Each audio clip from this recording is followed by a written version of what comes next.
Alhamdulillah Rabbil Alamin. Wassalatu wassalamu ala asyrafil anbiya'i wal mursalin Sayyidina wa maulana Muhammadin wa ala alihi wa sahbihi ajma'in, amma ba'du. Alhamdulillah, bagi syukur kita kembalikan kehadirat Allah SWT atas segala limpahan taufik hidayahnya. Mudah-mudahan Allah terus memberikan taufik hidayahnya kepada kita bersama di Rabbul Alamin. Salawat dan salam juga mudah-mudahan selalu dicurahkan kepada kekasih kita, pemberi syafaat kita, junjungan kita Nabi besar Muhammad SAW, serta keluarga, sahabat dan pengikut beliau pada yaumil qiyamah. Pada saat ini Majelis Ulama ini berusaha untuk mempopulerkan istilah, mempopulerkan kembali sebenarnya, karena ini sebenarnya istilah ini sudah lama, sudah lepas. Tetapi dirasa untuk saat ini perlu untuk kita populerkan kembali, yaitu istilah dari Islam wasatiyah, Islam pertengahan. Mungkin kalau di dalam bahasa Indonesia-nya bukan wasat, artinya pertengahan. Nah, isinya itu terutama itu adalah kayak apa supaya kita itu lebih damai, lebih tenang, lebih toleran, nah, sehingga kita lebih bisa untuk bersatu. Karena lawanan daripada wasatiyah itu, kalau di dalam bahasa Arabnya itu kan wasat itu tengah, kalau pinggir itu taraf. Maka lawanan daripada wasatiyah itu adalah tatarruf. Jadi tatarruf itu ada tatarruf yamin, karena ada tatarruf shimal, pokoknya yang di pinggir sebelah kanan, pinggir sebelah kiri, ya kali tengah.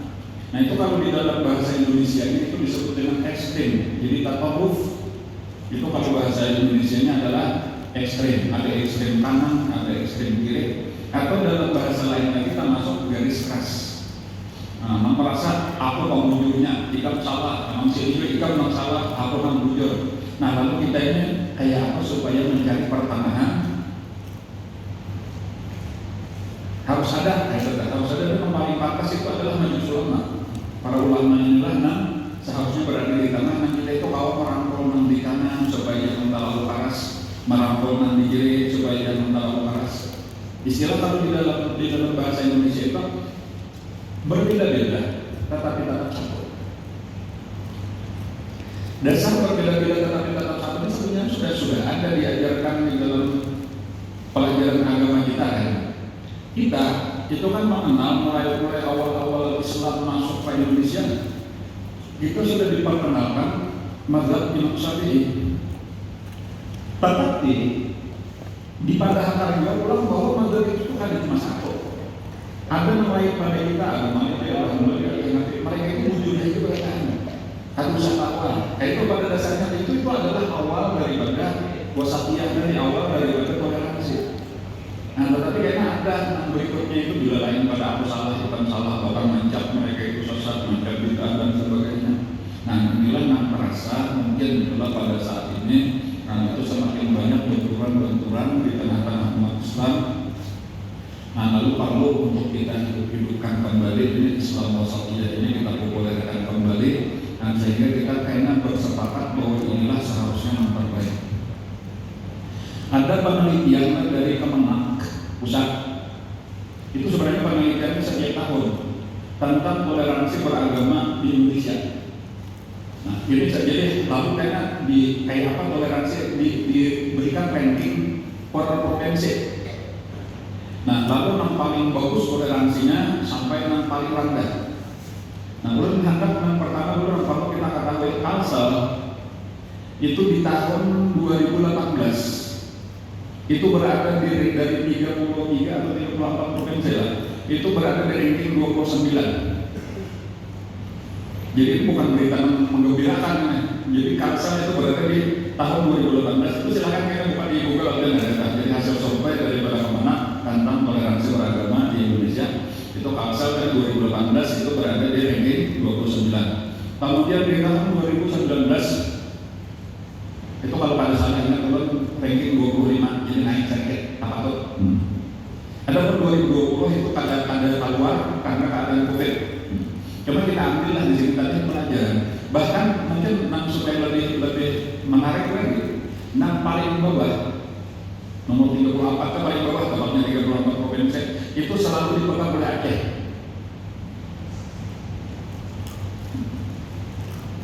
Karena di atasnya itu ada Jawa Timur, Jawa Barat, Kalsel, NTB. Adapun nomor 1, paling tinggi toleransinya itu biasalah sudah itu Papua, Ambon, Manado, NTB, Sulawesi Utara, Gorontalo dan lain-lain. Nah di sini kita akan melihat ada langsung terkait itu Jadi kesimpulannya apa?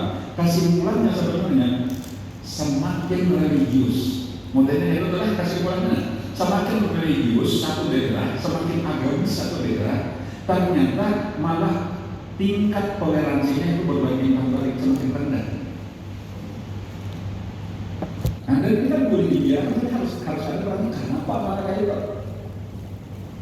Apa agama kita mengajarkan intoleran? Apa mengajarkan kita harus keras terus menyalahkan orang lain yang berbeda dengan kita? Kadang-kadang di dalam agama kita itu adalah sebagai contoh kita lawan orang non muslim aja lah, lawan orang kafir itu bahasa kita lah. Itu prinsipnya lakum dinukum wajib. Silakan kamu melaksanakan agama kami melaksanakan agama kami. Mohon jangan saling mengganggu. Mari kita saling menghormati. Rasulullah kan diutus pemahaman kita rahmatan lil alamin, kasih sayang kepada. Ketika Nabi itu sampai ketika orang tuh ada toleran, kalau Nabi dilempar Nabi itu sampai berdarah ya udah. Kata-kata Nabi apa? Kata-kata Nabi Allahumma ya qawmi bainahum la ya'lamun. Jadi mungkin di sini tadi ini nampak sebenarnya pembicaraan kayak apa ya ulang supaya kita ini kembali menanamkan apa di dalam diri kita masing-masing kalau tentang Islam wasatiyah. Itu kalau dasarnya Islam wasatiyah itu dasarnya kalau di dalam Al-Qur'an wa kadzalika ja'alnakum ummatan wasata. Itu ayatnya itu adalah yang paling utama. Wa kadzalika, dan demikianlah kami jadikan kalian sebagai ummatan wasata. Umat pertengahan. Wasat itu arti pertengahan, tetapi bisa juga artinya terbaik, bisa juga artinya seimbang, artinya adil. Itu di dalam tafsirnya pokoknya pada dasarnya di tengah-tengah lah tadi. Litakunu syuhada 'alan nas wa yakuna rasul 'alaikum syahida. Kalau di dalam hadis dasarnya sudah khairul umur awsatuha, kita tahu ya, berarti itu sebaik-baik perkara itu adalah yang pertengahan. Ujar Sayyidina Ali radhiyallahu anhu, alaikum bin namatil awsat. Hendaklah kalian an-namat sutarin al-tariq. Alaikum bin namatil awsat, hendaklah kalian berada di jalan pertengahan.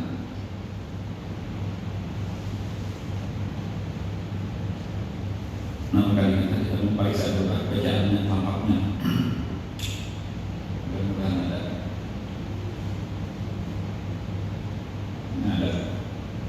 Alaikum bin namatil awsat bihi yalhaqut tali wa yarji'u ilaihil wali. Nah ini lengkapnya.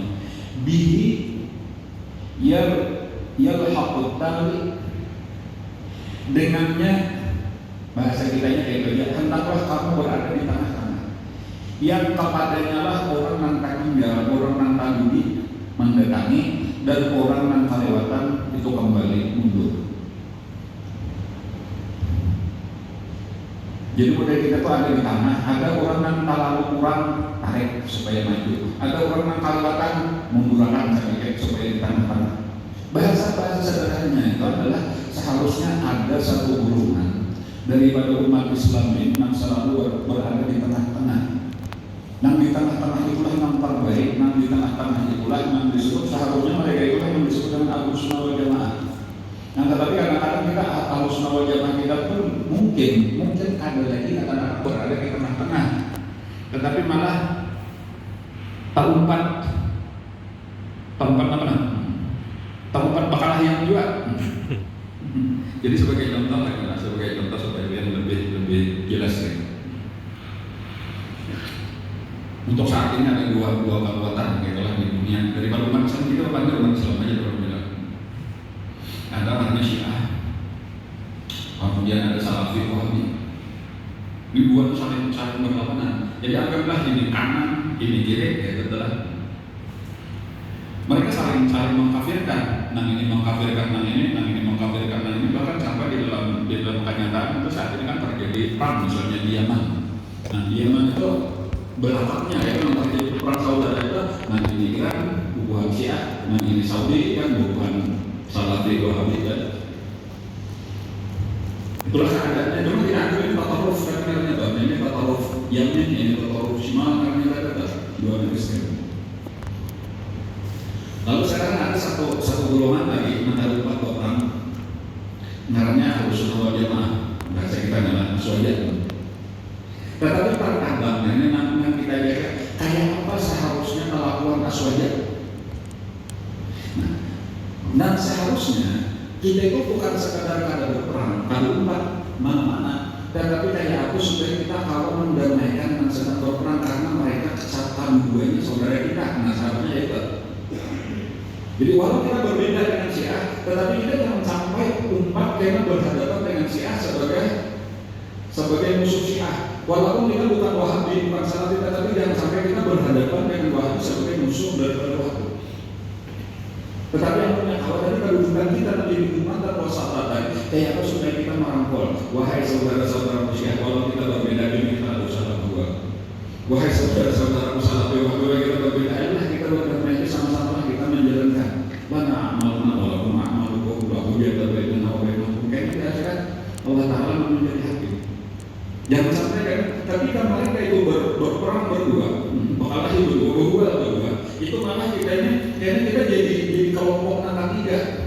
Nanti kita lawan siapa lagi juga, lawan Wahabi lagi juga.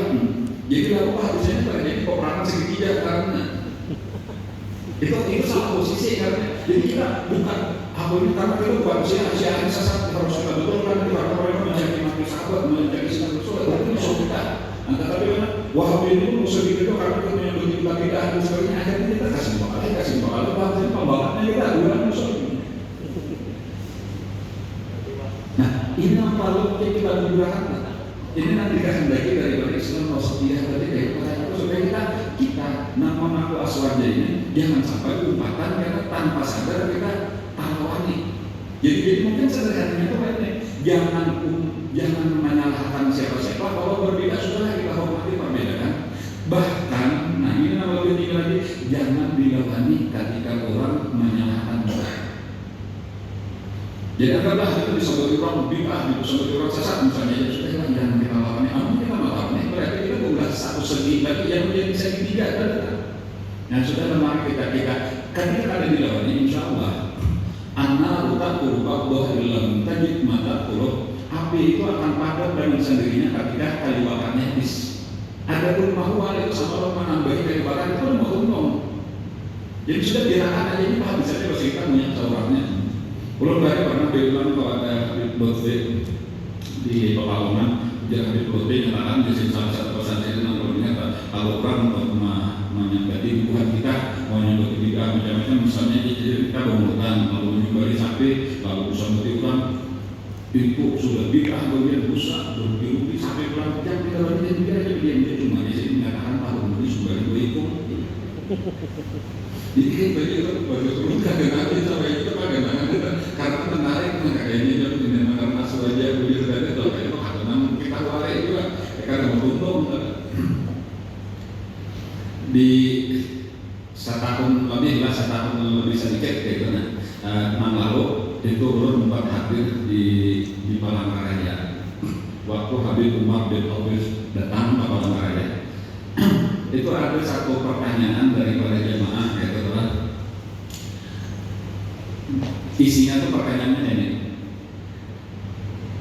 berdasarkan hadis Nabi bahwa umat Islam ini akan terpecah kepada 73 golongan satu golongan itu masuk selamat, sisanya 72 masuk neraka. Pulau Binar di bawahnya, seluruhnya masuk neraka di bawah. Lalu berataan kelompok mengaku kamilah yang satu. Siapa aja, siapapun bisa kami atau kadang kami itu sebenarnya tahun 1972 orang tidak mungkin berataan mesti masuk. Nah lalu menurut dia pertanyaannya oleh Nabi Umar bin Habsnya, siapa menurut dia golongan satu itu? Nah lalu jawaban sini ini kurang lebih kita udah selama ini memaham umat dengan terlalu sempit. Kata-kata umat, sataf tariku umati akan berpecah belah umatku. Padahal di sini perlu dibujurkan dulu pemahaman di sini. Umat itu ada dua pahaman, ada dua arti. Kata umat itu di dalam hadis bagaimana? Di Quran. Kata-kata umat Rasulullah itu ada dua. Ada yang disebut dengan ummatul dakwah, kemudian ada ummatul ijabah. Umatul dakwah itu adalah objek dakwahnya Rasulullah, yaitu seluruh manusia. Di berataan manusia itu adalah umatul dakwah, objek daripada dakwahnya Rasulullah, sasaran dakwah Rasulullah. Makanya mereka itu kan berada di berataan itu kan mengharapkan syafaatnya Rasulullah, di akhir syafaatul uzma indallah. Mereka berarti umat Rasulullah berataan. Ngarannya dari umatul dakwah. Ada pun yang sudah pun mengucap dua kalimat syahadat itu namanya ummatul ijabah. Jadi ada ummatul dakwah berataan manusia, ada orang Islam yang sudah pun membaca dua kalimat syahadat namanya ummatul ijabah. Kita ujar sini Habib Umar selama ini menganggap bila catat dari umat itu hingga kita makna sempit di dalam ummatul ijabah terlalu. Karena maka kita ada bisa memaham lebih luas bahwa sadar dari umat itu adalah umat dakwah. Dan selamat satu golongan itu adalah umat ijabah dengan segala macam perbedaan paham-pahamnya. Mereka adalah umat ijabah itu sudah demikian mulia. Jangankan umat ijabah, umat dakwah saja akan mendapat syafaat daripada Rasulullah, syafaat uzma ada.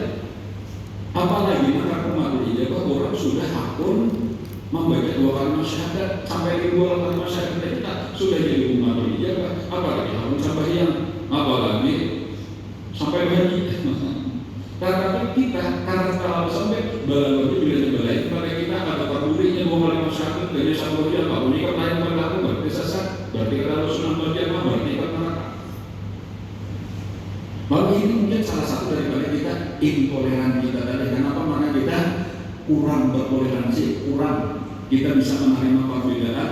Dan bahkan kadang-kadang mungkin kita sudah ada dari bibit-bibit toleransi itu sudah ada, tapi karena kita sudah paham ya sebetulnya ya karena kita aja Ahlus Sunnah wal Jamaah tadi berataan umat Rasulullah. Tetapi kadang-kadang mungkin kita tersulut emosi lah ketika orang menyalahkan kita ada terima lalu kita lawan kita kayakan dalilnya di kita. Tapi bujur kita mensalah berbagai jadi itu akan sih. Nah jadi mungkin nanti dikehendaki dengan menghidupkan kembali wasatiyah ini tadi, dan supaya kita lebih toleran aja lah, jangan lagi kita terpancing untuk umat-umatan menyalahkan orang yang berbeda dalam kita. Bahkan ini tugas kita para ulama dan para dai untuk kepada masyarakat itu bahwa masalah perbedaan itu sudah biasa. Kayak itu aja kan. Jadi apa perbedaan itu di zaman Rasulullah itu sudah ada dan kayak apa cara Nabi menghadapi perbedaan. Itu pernah misalnya ketika guling dari perang Ahzab. Perang Ahzab itu kan termasuk perang yang besar luar biasa. Madinah dikepung itu perang Khandaq. Nah, 10.000 pasukan itu bersatu. Ahzab itu kan perkumpulan Quraisy dan seluruh orang Arab itu bergabung menyerang Madinah. Akhirnya untuk tadi sampai Nabi dan sahabat daulah parit bisa di jalan masuk kita. Itu 45 hari dikepung. Itu sampai akhirnya pertolongan Allah itu tiup angin hujan dan angin ribut itu lalu bubar akhirnya berikan pasukan. Lalu siang harinya nanti kita kembali ke rumah Siddiq hanya untuk sambahyang. Nanti kita adalah sudah berpakai baju mandi lalu nanti sambahyang zuhur. Tiba-tiba datang malaikat Jibril. Menyuruh kalau pantas itu Bani Quraidah yang berkhianat di dalam perang Ahzab. Bani Quraidah ini adalah satu suku Yahudi yang ada di kota Madinah. Nah mereka berjanji seharusnya sudah ada perjanjian di ke Madinah untuk sama-sama menjaga kota Madinah. Ternyata di waktu perang Ahzab mereka membelot umat musuh berkhianat. Itu harus diselesaikan. Perintah dari Allah. Maka Nabi SAW lagi memakai pakaian perangnya, lalu Nabi memerintahkan kepada seluruh pasukan umat Islam 64 di perang Ahzab supaya bertahan untuk menyerang Bani Quraidah. Sampai ada kata-kata Nabi karena ujar sahabat para benar kasar sudah wahai Rasulullah, ya kita kasar rupanya pulangan. Ya disitulah kata-kata Nabi, la yusalliyanna ahadukum al-asra illa fi Bani Quraidah. Jangan ada sampai yang asar siapapun kecuali sudah sampai di Bani Quraidah. Harus berangkat sekarang. Ini perintah dari Allah. Maka Nabi pulang. Lalu diiringi oleh beberapa sahabat. Nah sahabat-sahabat yang lain itu bersiap-siap pulang juga cuma karena serombongan. Jadi ada tak ada makan di pokoknya siap-siap pulang di atas. Karena sudah tahu tujuannya untuk mengobok perkampungan Bani Quraidah. Nah Nabi dan sahabat-sahabat yang terdahulu itu sampai sudah ke Bani Quraidah. Lalu mereka sampai yang asar di Bani Quraidah sesuai dengan anjuran Nabi. Tetapi ada beberapa kelompok sahabat itu yang Nabi. Nah karena mungkin macam-macam urusan itu hanya pulang tadudi, rombongan tadudi itu saja sudah hampir tenggelam matahari itu masih jauh dari Bani Quraidah. Nah disinilah mereka terjadi perbedaan pendapat tadi. Ujar sebagian, ini waktu itu habis aman menuruti ujar Nabi Bani Quraidah, kita mungkin maghrib atau isya nggak sampai ke kita. Pablaan nggak boleh. Jadi maka memandang, nah ini sampai yang di tengah jalan sampai yang asar, baru sampai di Bani Quraidah. Ada pernah lain kata Pak boleh, Nabi sudah akan membayar ujar Nabi jelas kata Nabi jangan sampai kecuali sudah di Bani Quraidah. Aku kata Pak boleh maghrib gak bisa, gak subuh, aku nggak ada sampai ke situ, ada sampai yang asar. Nah maka keras mengenai tadi itu memang dasar bujur itu sampai isya kemudiannya atau maghrib bisa hanya sampai ke Bani Quraidah baru semuanya. Nah tetapi perselisihan ini itu terus terjadi sampai akhirnya dibawa ke hadapan Rasulullah SAW. Nah ketika sudah sampai di hadapan Nabi, lalu tak boleh Nabi akan bercerita apa saja kisahnya. Apa mau bina berapa mana ya? Nabi kisahkanlah ini nama maksa wahai Rasulullahnya karena menuruti ujar-ujar ini sampai yang asal tadi di tengah jalan. Antara hakun pada dipandangkan kadang-kadang sudah ujar-ujar jangan sampai asal kayak di Bani Quraidah.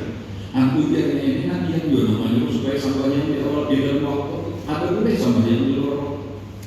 Nah jadi kenapa akhirnya ada ikaman atau maka sampai ini dalilnya kami ini ada ikaman apa dalilnya ini ujar Nabi sudah ada kalau kita biarlah masing-masing dengan dalilnya. Dan Allah Taala akan membalas kita sesuai dengan keyakinan kita dengan ijtihad kita masing-masing. Dan cuma bukan yang bahasa itu bukan aku mengeluarkan keyakinan, cuma Allah Taala idza ijtahada itu fa asaba falahu ajran wa idza ijtahada wa akhta falahu ajrun wahid. Namun kita siapa yang menjuri Allah menentukan Tuhan kita. Nah tetapi biarkan itu karena penting masing-masing ada dalilnya. Nah cuma kita paling-paling di akhirat ini dapat 2 pahala, ini dapat 1 pahala dan itu bukan urusan kita tetapi urusan Allah SWT.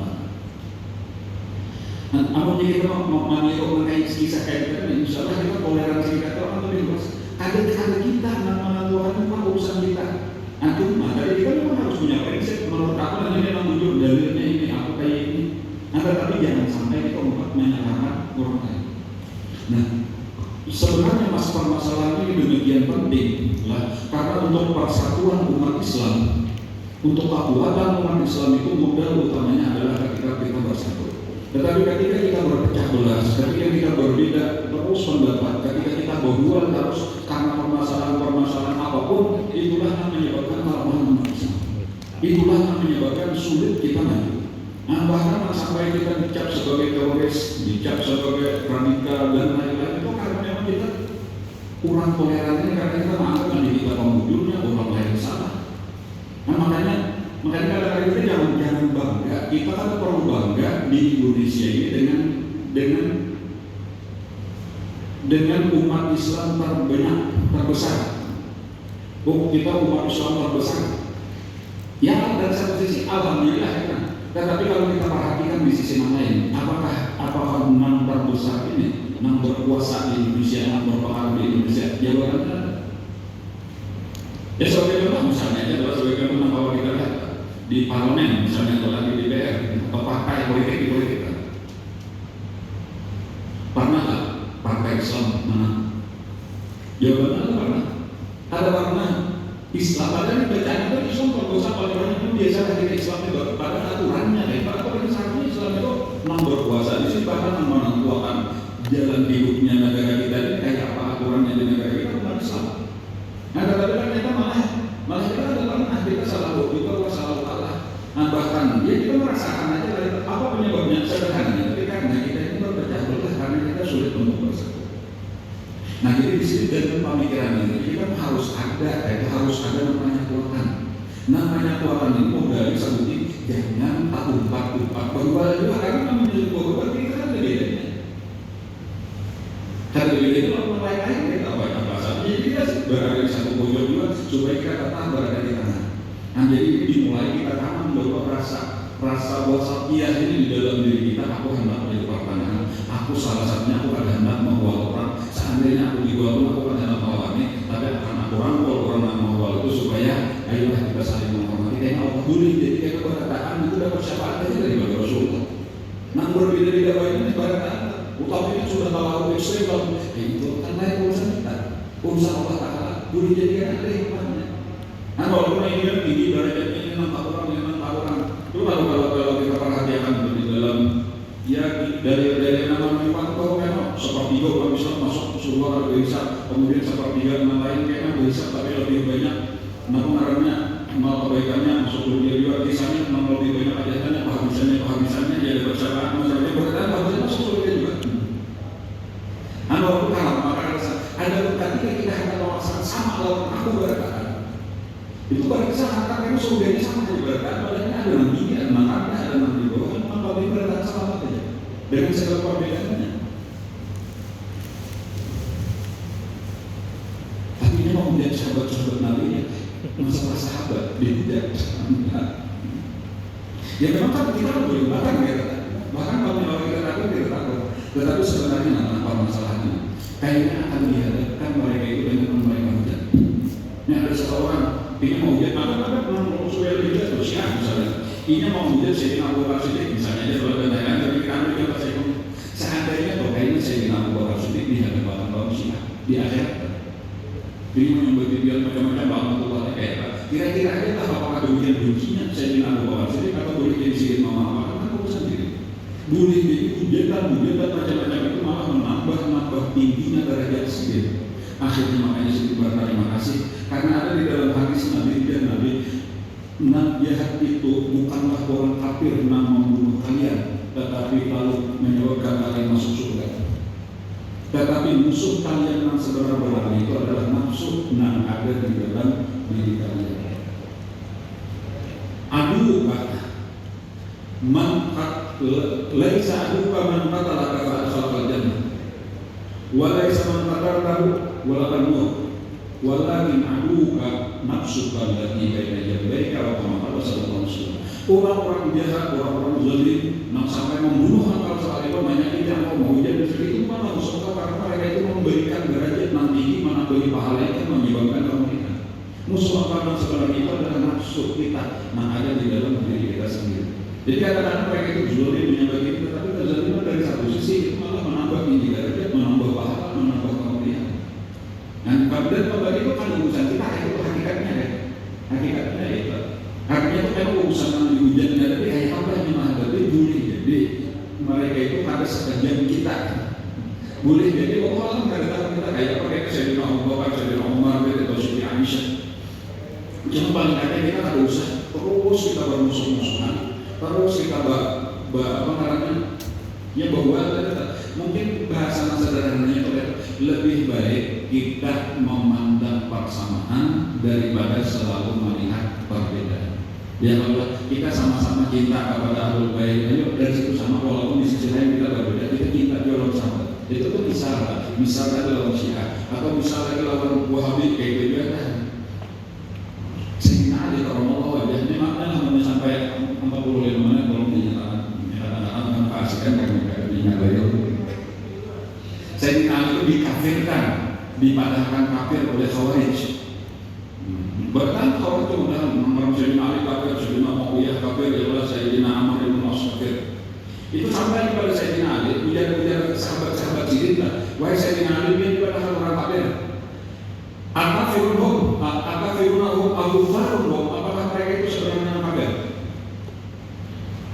kan jelas Sayyidina Ali kan kafir, kurang mengamalkan kafir, maka ada hadisnya. Barang siapa mengalahkan saudaranya kafir, maka itu akan jatuh kepada salah satu dari keluarganya. Kayak kita, karena mereka mengamalkan kafir.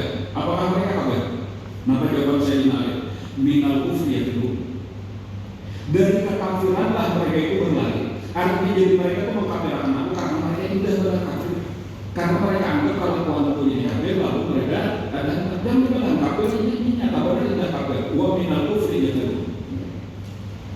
Lalu kemudian sahabat-sahabat Sayyidina Ali kita karena apa mereka itu? Orang Khawarij sampai akhirnya Sayyidina Ali pun orang Khawarij. Kenapa kita karena? Kenapa dia Sayyidina Ali? Hum ikhwanuna baghaw alaina. Mereka itu adalah saudara-saudara kita yang sedang berlaku zalim terhadap kita. Nah, kayak ini wasatiyah tadi itu enggak ada itu. Kadang melawan nih pada mereka itu memang menyalahkan itu harusnya kita lawannya memadahkan mereka salah juga kayak gitu enggak sama aja jadi. Nah, cuma kita ambil mereka saudara makanya kan Sayyidina Ali akan mengutus Sayyidina Abdullah bin Abbas radhiyallahu anhu untuk berhujjah untuk berdebat. Nah, akhirnya sekian banyak walaupun keberadaan dari 4.000 itu 2.000 langsung pingsan, langsung berguling, langsung bertobat daripada Khawarij. Dan kita sudah 45 menit berlalu.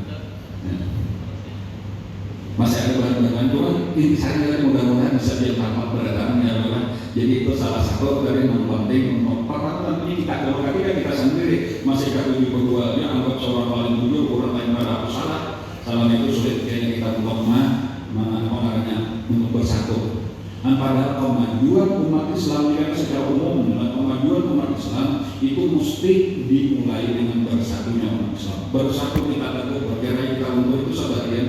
Orang baik hendak menjajah Indonesia itu ada debat MPR karena itu dipecah belah politik adu domba dan sebagainya. Nah, jadi mungkin dari kesadaran wasatiyah ini kesadaran bersatu inilah awal daripada kekuatan umat Islam. Nah, kita mulai di negara kita itu kalau secara nasional, tetapi kita mulai di daerah kita itu kalau secara regional karena mudah-mudahan ini jadi contoh. Nanti dicontoh jadi bahkan memang bisa di sini ada yang orang-orang berbeda pendapat kayak apa kita kita pandai kayulah jika balai pada kami jika pada tempat ini cuma bisa lagi yang menghantam ini kayaknya itu boleh bahan yang lain. Ya kalau harusnya kita boleh cuma yang apa supaya kita rasakan kedamaian perasaan persaudaraan kalau berbeda ada. Nah jadi paling kadang kita paham dulu ada nilai-nilai yang penting. Nah ini sebenarnya mulai zaman kisahnya adalah wasatiyah itu mulai zaman Wali Songo membawa agama Islam dan itu ada tentang orang-orang yang ada kayak apa untuk bisa masuk lawan orang Indonesia sehingga paling damai itu adalah Islam itu masuk ke Indonesia. Nah, tanpa ada perselisihan bahkan istilahnya tanpa ada darah setetes pun mengalir. Nah, sampai akhirnya hampir seluruh Indonesia itu bisa diislamkan bahkan sampai saat ini Indonesia itu adalah umat Islam terbesar di dunia. Nah, jadi dengan Islam dengan wasatiyah inilah tadi dengan Islam yang penuh toleransi, penuh kasih sayang, penuh rahmatan, penuh persaudaraan, berusaha untuk terus bersatu. Nah, dengan inilah mungkin tadi karena akan nampak karena kemajuan agama Islam dari negara kita Indonesia akan menyebar insya Allah ke seluruh dunia. Inilah yang bisa saya sampaikan. Salah hilaf mohon maaf.